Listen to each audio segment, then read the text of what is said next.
Bismillahirrahmanirrahim. Assalamualaikum warahmatullahi wabarakatuh. Alhamdulillahi thayyiban mubarakan fi kama yuhibbu rabbuna wa yarda. Ashhadu an la ilaha illallah wahdahu la syarika lah wa ashhadu anna Muhammadan abduhu wa rasuluh. Ya ayyuhalladzina amanu taqullaha haqqa tuqatih wa la tamutunna illa wa antum muslimun. Ya ayyuhan nasu taqu rabbakumul ladzi khalaqakum min nafsin wahidah wa khalaqa minha zawjaha wa batha minhuma rijalan katsiran wa nisaa'a wattaqullaha alladzi tasaaluna bihi wal arham innallaha kana 'alaikum raqiba. Ya ayyuhalladzina amanu taqullaha wa qulu qawlan sadida yuslih lakum a'malakum wa yaghfir lakum dhunubakum wa man yuti'illaha wa rasulahu faqad faza fawzan 'azima. Wa qala Rasulullah sallallahu alaihi wa ala alihi wasallam man yuridillahu bihi khairan yufaqihuhu fid din. Wa qala aidan innallaha yuqitu kulla 'alimin bid dunya jahilin bil akhirah. Jamaah salat maghrib Masjid Al-Mukhlisin rahimani wa rahimakumullah. Alhamdulillah kita masih diberikan nikmat kesehatan, nikmat taufik serta hidayah, nikmat aman, nikmat dijauhkan dari segala macam malapetaka, jauhkan dari musibah peperangan. Salawat serta salam semoga tercurah limpahkan kepada junjungan kita Nabi besar Muhammad sallallahu alaihi wasallam dan juga kepada para istri beliau, keluarga beliau, segenap sahabat beliau dan umatnya yang senantiasa mengikuti tata cara beragamanya beliau.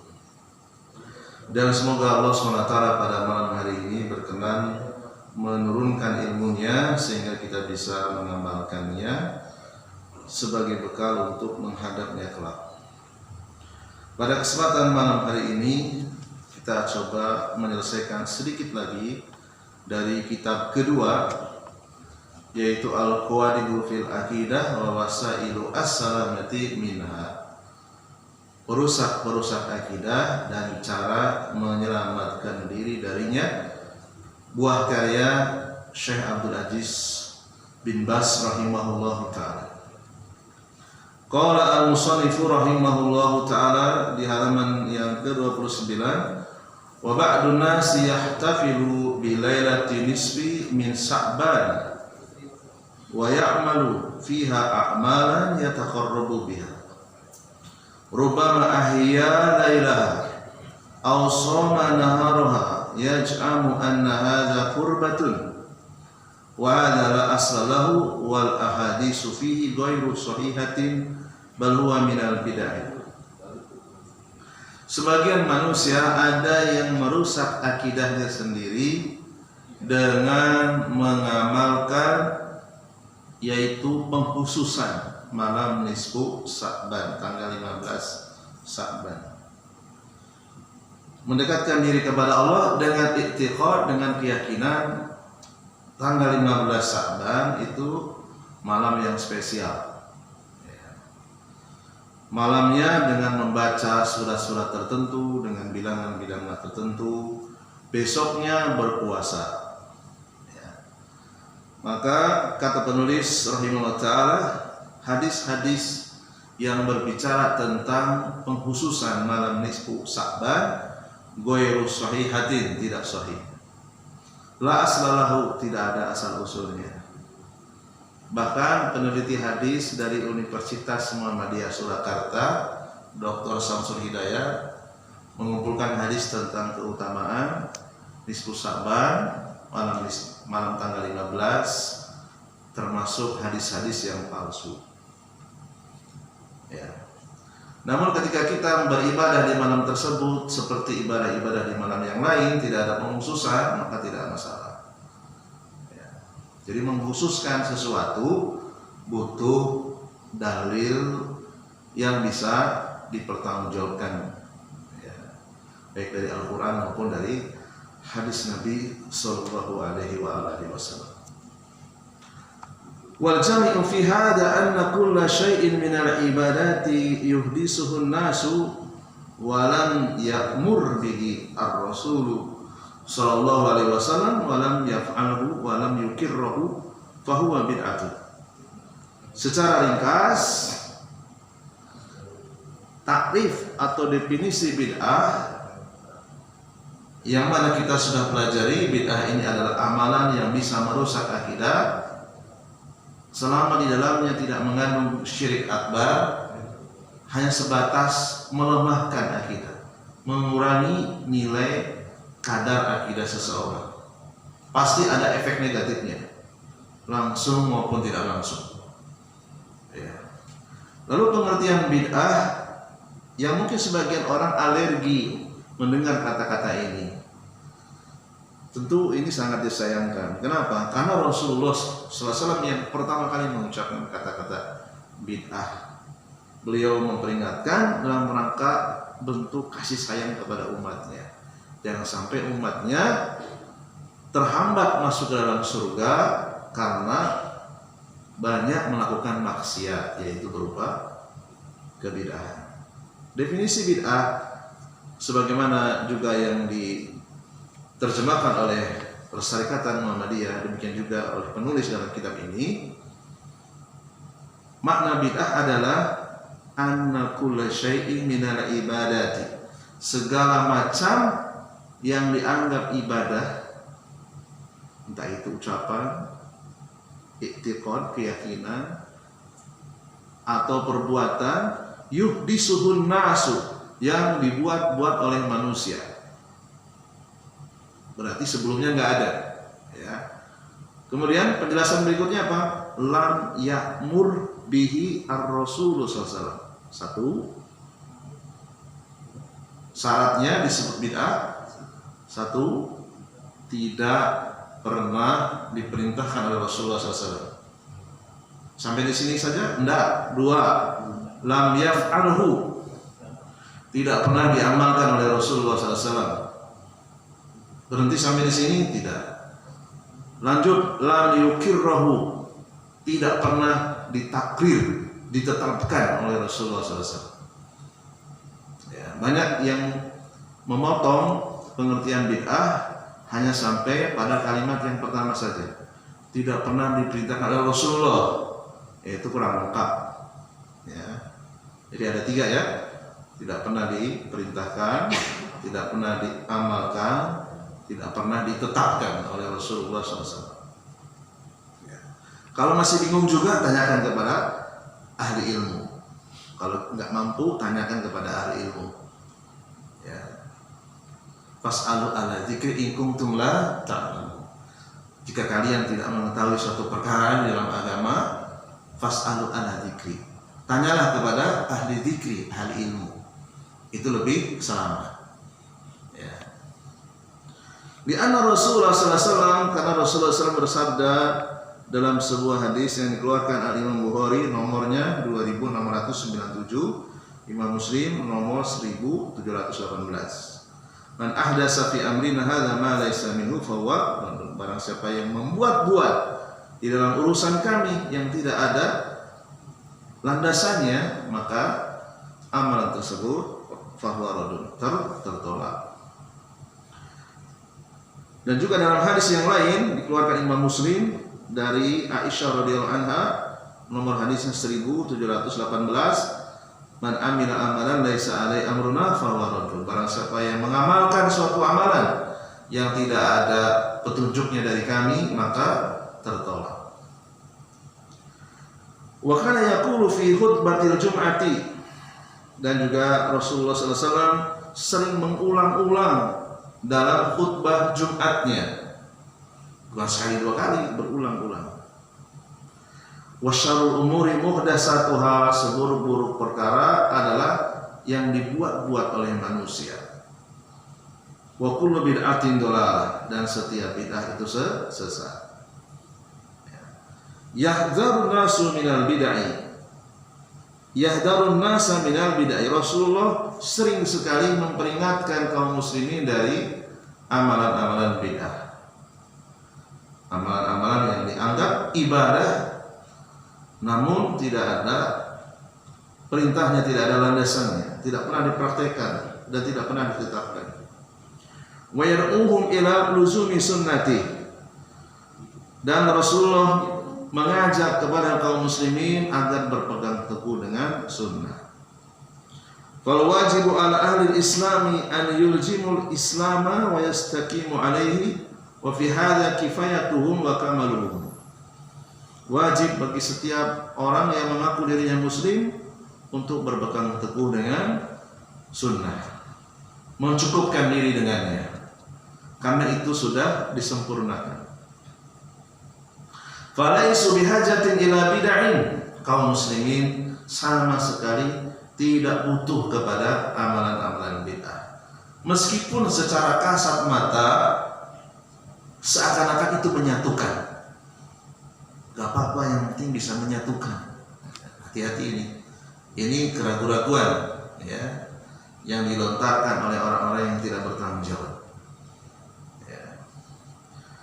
Karena Islam ini sudah sempurna, tidak butuh kepada kebid'ahan. Allah SWT menyebutkan dalam surat Al-Maidah ayat yang ketiga, Al-yawma akmaltu lakum dinakum wa atmamtu alaikum ni'mati wa raditu lakumul Islam dinan. Pada hari ini telah aku sempurnakan untuk kalian agama kalian. Islam sudah disempurnakan oleh Allah. Wa atmamtu alaikum nikmati, telah aku cukupkan nikmatku atas kalian, dan aku telah ridho Islam sebagai agama untuk kalian. Ayat ini seandainya turun ke dalam kitab Taurat, kata orang Yahudi, hari di mana turunnya ayat ini akan dijadikan hari perayaan. Tambah lagi hari rayanya. Seandainya ayat ini turun ke Taurat, sayangnya tidak turun ke Taurat, turunnya ke Al-Quran ya. Karena orang Yahudi tahu kalau seandainya ayat ini turun di dalam kitab Taurat, sudah nggak ada lagi agama yang lebih sempurna dari agama Yahudi ya. Allah turunkan ke dalam Al-Quran. Ini menunjukkan bahwa kitab-kitab yang sebelumnya itu harus mengikuti kitab yang terakhir. Ya. Fallahu akmalad dina wa atammahu bihamdihi wa syukrihi. Kita bersyukur Allah telah menyempurnakan agama ini, tidak ada revisi, tidak ada edisi revisi, nggak ada. Ya. Edisi terakhir adanya. Ya. Falaisan nasu bihajati ila bid'ain ya'tuna biha. Kaum muslimin sama sekali tidak membutuhkan kepada kebid'ahan. Wa qala Nabi sallallahu alaihi wasallam alaikum bisunnati. Rasulullah bersabda, wajib atas kalian berpegang teguh dengan sunnahku, wa sunnati khulafa'ir rasyidin, dan sunnah khalifah yang 4 min ba'di setelahku. Tamassaku biha, berpegang teguhlah dengannya, wa adu 'alaiha bin nawajid, gigitlah dengan kuat menggunakan gigi geraham, gigi yang paling kuat, jangan sampai dilepaskan. Dan kita kalau mau jujur mengumpulkan hadis-hadis Nabi SAW yang berkaitan dengan amalan sunnah sudah sangat kenyang, sudah sangat mencukupi ya kebutuhan rohani kita, lebih dari cukup kalau kita mampu. Ada sebuah kitab yang insya Allah akan saya bacakan di Masjid Babul Jannah setiap Ahad pagi pada subuh.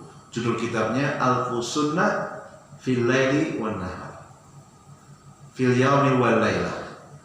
1000 amalan sunnah sehari semalam, yang ditulis oleh Syekh Khalid Al-Hisani ya. Ada 1000 amalan sunnah kalau kita sanggup, dari mulai bangun tidur sampai tidur kembali, ada 1000 amalan sunnah. Apakah kita nggak cukup? Lebih dari cukup, nggak perlu kepada amalan-amalan bid'ah. Itu pun mungkin kita nggak bisa mengamalkan semuanya, tetapi Allah syariatkan itu agar kita tidak berpaling kepada amalan selain amalan sunnah. Sayangnya kaum muslimin kurang di dalam giroh dalam semangat belajar tentang sunnah Rasul. Taunya sunnah Rasul malah hal-hal yang berbau tidak enak untuk didengar. Ini malam Jumat sunnah Rasul, malah dipelesetkan kepada hal-hal yang kurang enak didengar, ya kan? Padahal ada 1000 sunnah Rasul, bukan hanya malam Jumat saja. Ini banyak orang-orang awam yang mempelesetkan kepada perkataan yang tidak nyaman untuk didengar, ya kan? Emangnya cuma itu saja amal sunnah? Ada 1000, ya kan? Kalau dikumpulkan itu ada kitabnya. Setelah selesai di sana, nanti insya Allah kita bacakan di masjid ini. Ya. Falaisa nasu bihajatin ila bidai Zaidin wa Amr, bal yajibu tamassuku bima syara'a Allah. Wajib hukumnya kita berpegang teguh dengan syariat Allah SWT. Wa sayru ala manhajillah, wasiru ala manhajillah. Wajib berjalan di atas tata cara beragama yang disyariatkan oleh Allah SWT. Wal wukufu inda hududi wa tarku ma ahdatsahun nas. Tidak boleh melewati batas syariat, tinggalkan seluruh amalan-amalan bid'ah yang dikerjakan oleh manusia. Kama qala Allah Subhanahu wa taala dzamman lil bid'ah wa ahliha. Bahkan Allah membuat nyinyiran, mencela, mengkritik, merendahkan kebid'ahan dan pelakunya. Ada ya? Ada. Di mana? Dalam surat Asy-Syura ayat 21. Ini ayat celaan dari Allah kepada amalan bid'ah dan pelakunya. A'udzubillahi minasyaitonir rajim. Am lahum syuraka'u syara'u lahum minad dini ma lam ya'dzan bih. Apakah mereka orang-orang yang melakukan kebid'ahan itu memiliki tandingan selain Allah yang berhak membuat syariat dari agama ini yang sama sekali tidak pernah diizinkan? Ya. Kalau kita baca tafsirnya, ayat ini berbicara tentang celaan Allah SWT kepada amalan-amalan bid'ah yang tidak disyariatkan dan pelakunya. Tentu kita tidak mau dicela oleh Allah SWT. Kita tentu tidak mau direndahkan oleh Allah SWT. Ya. Wafaqallahu jami'a lima fihi al-khair wa aslaha ahwal al-muslimin wa wafaqahum lil fiqhi fid din wa jannabahum asbab al-zayg wa dhalal wal inhiraf. Wa sallallahu wasallam ala nabiyina Muhammadin wa ala alihi washabihi. Ya. Kitab ini sudah selesai dibacakan. Terus gimana kalau kita hidup di tengah-tengah di kampung yang mayoritas di situ orang-orang yang masih banyak mengamalkan amalan-amalan bid'ah, ya. Tentunya kita lebih mengedepankan kelembutan, kesabaran, dan jangan pernah kita lupa untuk berdoa. Ketika kita misalnya ditakdirkan tinggal di tengah-tengah kaum muslimin yang masih jahil terhadap sunnah, kita tidak mampu nahi mungkar, doakan, ya. Doakan ketika kita hadir di masjid tersebut, doakan. Kalau kita nggak mampu, siapa tahu orang lain mampu untuk menyampaikannya. Ya.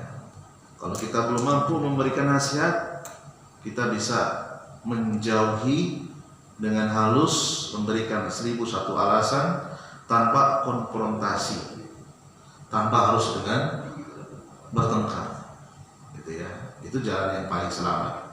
Karena di zaman sekarang, terus terang saja, sunnah itu minoritas, yang mayoritas lawannya, yaitu bid'ah. Kita tidak bisa memungkiri fakta yang ada di depan mata kita. Ya. Jadi kita bersikap lemah lembut didahulukan.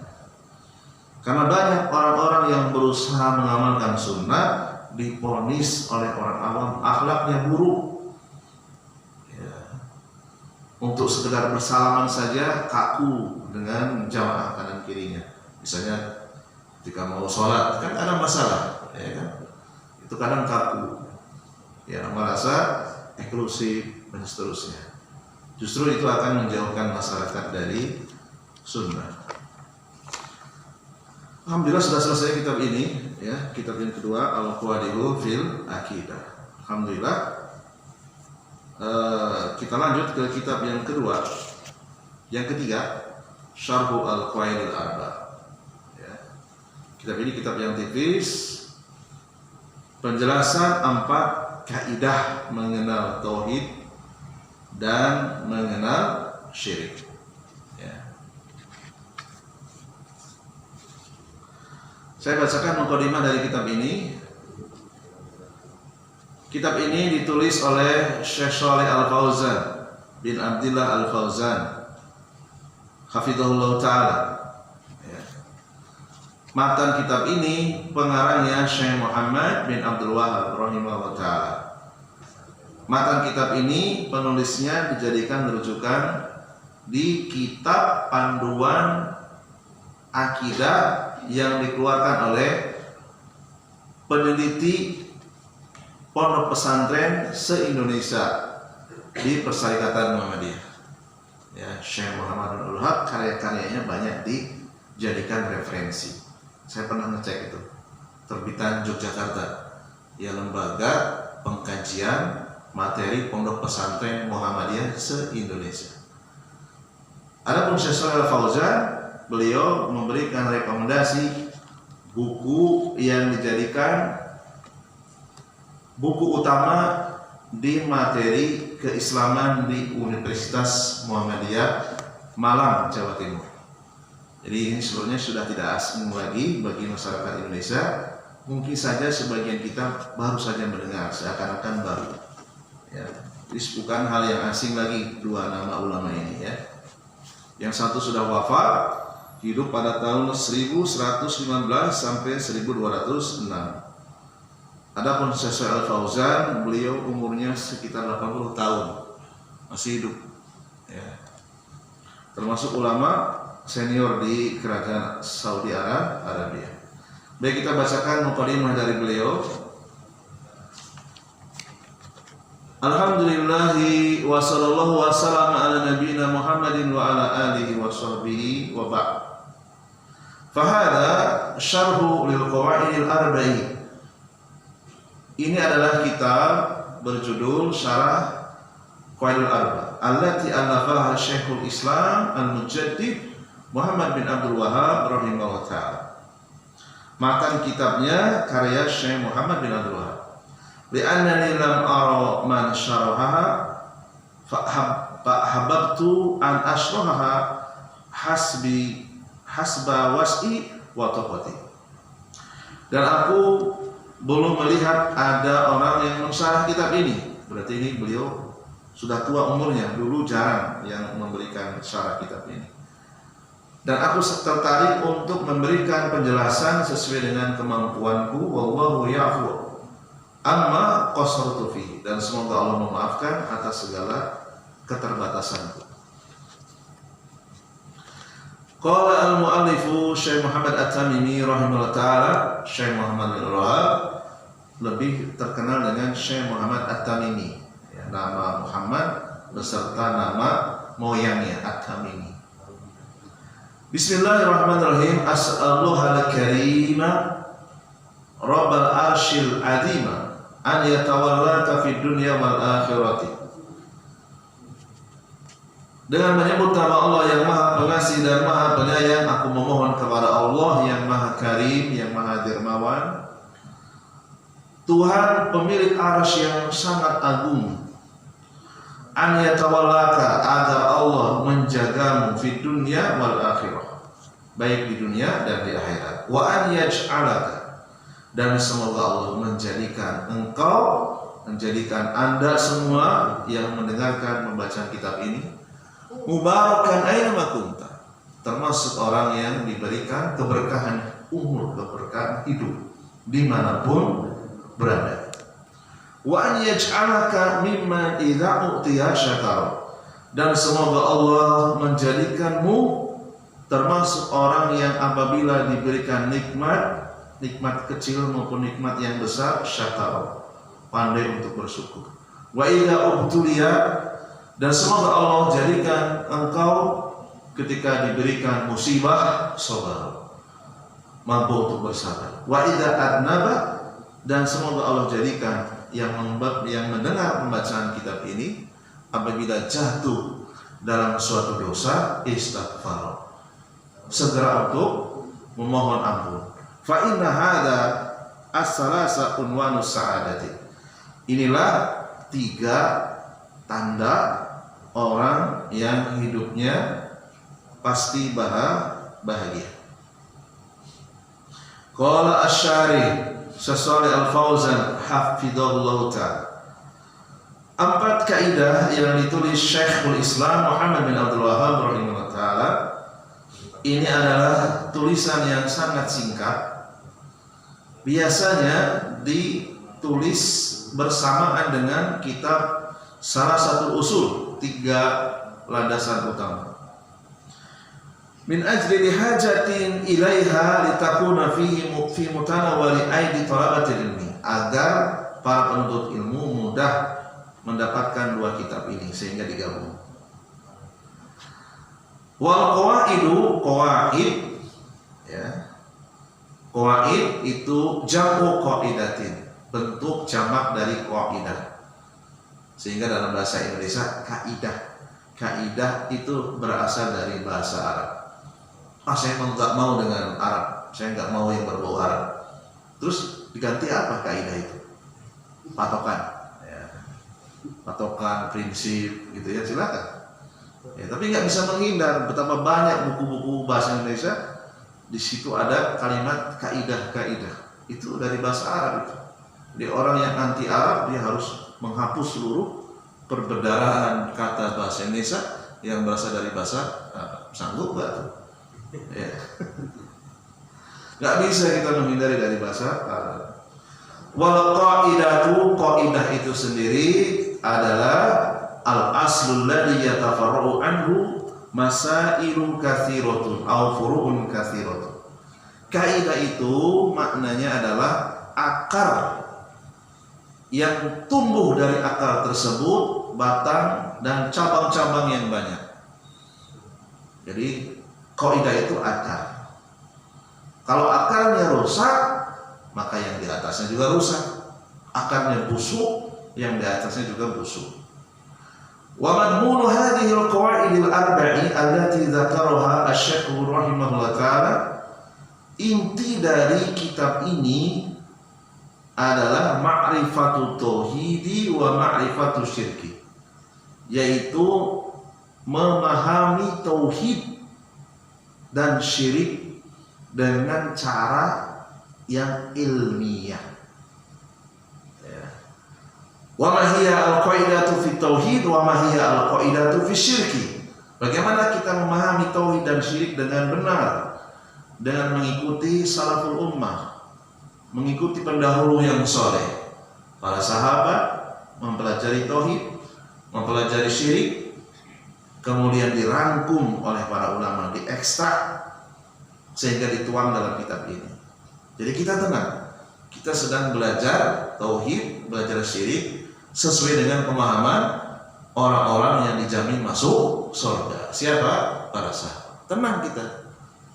Ya. Li'anna katsiran minan nasi yatakhabbatuna fi hadaini al-amrayni, yatakhabbatuna fi ma'na tauhid ma huwa wa yatakhabbatuna fi ma'na syirki. Kullu yufassiruhu ma'ala hasabi hawa. Karena banyak sekarang manusia asal-asalan di dalam menjelaskan tauhid dan syirik, sembarangan di dalam menyampaikan arti dari tauhid, demikian juga arti dari syirik. Mereka menafsirkan tauhid, menjelaskan syirik tidak mengikuti dalil. Kalau tidak mengikuti dalil berarti mengikuti apa? Lawan dari dalil apa?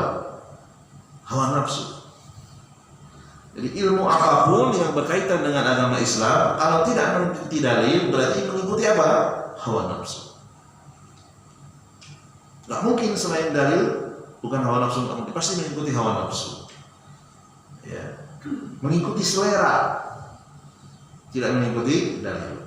Walakinnal wajiba annana narji'u fi ta'idina ilal kitabi was sunnah. Wajib hukumnya di dalam mempelajari apapun tentang Islam, patokannya kembali kepada Alkitab dan Sunnah. Liyakuna hadhihi ta'qidah sahihan saliman ma'khudan min kitabillahi wa sunnati rasulih sallallahu alaihi wasallam. Agar keyakinan kita keyakinannya benar, bersumber dari Al-Qur'an dan Sunnah. La siyama fi hadaini al-amrayni al-'azimaini at-tauhid wa syirk. Terlebih lagi yang kita pelajari ini adalah perkara yang sangat penting, yaitu tauhid dan syirik. Jadi tidak sembarangan kita mengambil rujukan. Ya. Saya nggak mau menggunakan kitab ini, maunya pakai kitab ulama terdahulu, boleh silakan. Kitab apa saja nggak masalah, selama dalilnya jelas dari Al-Quran maupun dari hadis-hadis Nabi Sallallahu Alaihi Wasallam. Saya punya katalog kitab akidah sejak abad kedua, ratusan kitab akidah. Abad kedua itu Imam Ahmad, kemudian Imam Malik dan seterusnya. Ada katalog kitab akidah sampai abad kedua. Ya, abad kedua itu berarti masanya dekat dengan tabi'in. Muridnya sahabat. Jadi jangan khawatir ya, untuk rujukan kita punya katalognya. Ya, tidak akan kekurangan asal kita mau membaca, mentadaburi, mengajarkan, mengamalkan. Wa Syekh rahimahullah taala lam yadhkur hadhihi al-qawaida min indihi aw min fikrihi. Syekh Muhammad bin Abdul tidaklah menyebutkan kaidah-kaidah tentang tauhid dan syirik dari pikirannya sendiri, tidak. Kama yaf'alu dzalika katsirun minal mutahabbitin. Tidak seperti kebanyakan orang menjelaskan tentang tauhid dan syirik enggak ada dalilnya, enggak ada hadisnya. Ya. Wa inna ma akhadha hadhihi al-qawaida min kitabillah wa min sunnati Rasulillah sallallahu alaihi wasallam wa sirati. Beliau sebutkan kaidah-kaidah tentang tauhid dan syirik diambil langsung dari kitabullah dan sunnah Rasulnya dan dari sirah Nabi sallallahu alaihi wasallam, perjalanan Rasulullah sallallahu alaihi wasallam. Fa idza arabta hadhihi al-qawaida wa fahimtaha sahula 'alaika ba'da dhalika ma'rifati tauhid alladhi ba'atha Allah bihi rusulahu wa anzala bihi kutubahu. Apabila selesai membaca kitab ini, insyaallah ta'ala berkat taufik dari Allah, kita akan mudah memahami tauhid dengan benar. Karena tauhid inilah alasan Allah menurunkan kitab-kitabnya, mengutus para rasulnya. Demikian juga wa ma'rifatu syirki alladhi hadarallahu minhu wa bayyana khatarahu wa dhararahu fid dunya wal akhirah. Apabila selesai membaca kitab ini, insyaallah ta'ala berkat taufik dari Allah, kita akan mudah memahami pengertian syirik, yang mana perkara ini telah diperingatkan berulang-ulang di dalam Al-Quran, dijelaskan bahayanya, baik bahaya di dunia, terlebih lagi bahaya di akhirat.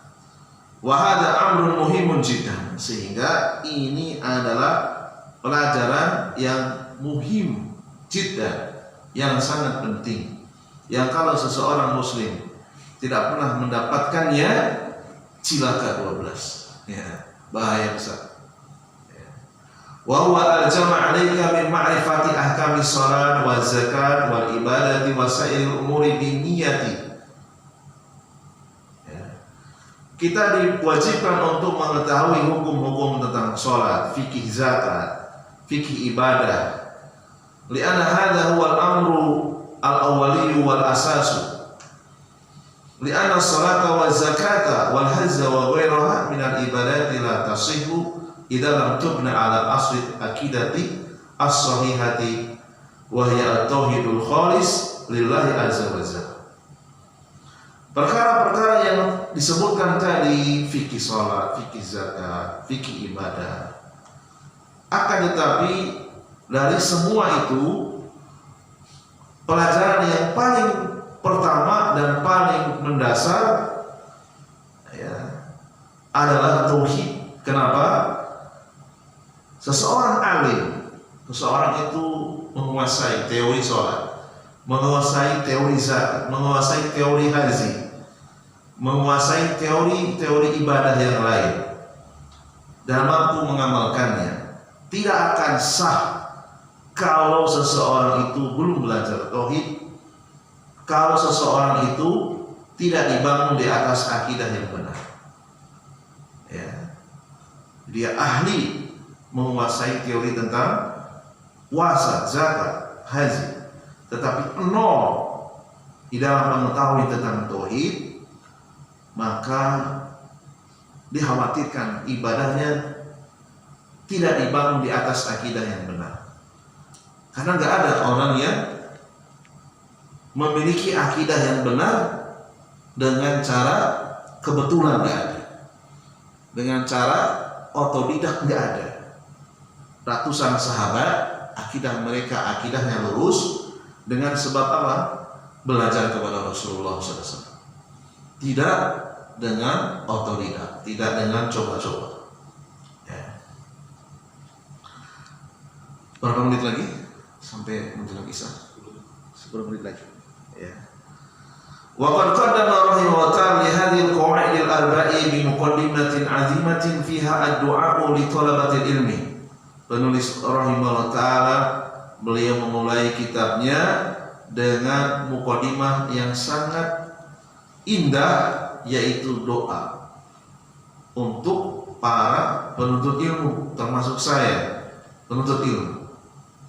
Wa tanbihu ala ma sayaqulu haitsu qala as'alullah al-azim as'alullah al-karim rabbal arsyil azim an yatawallaka fid dunya wal akhirah.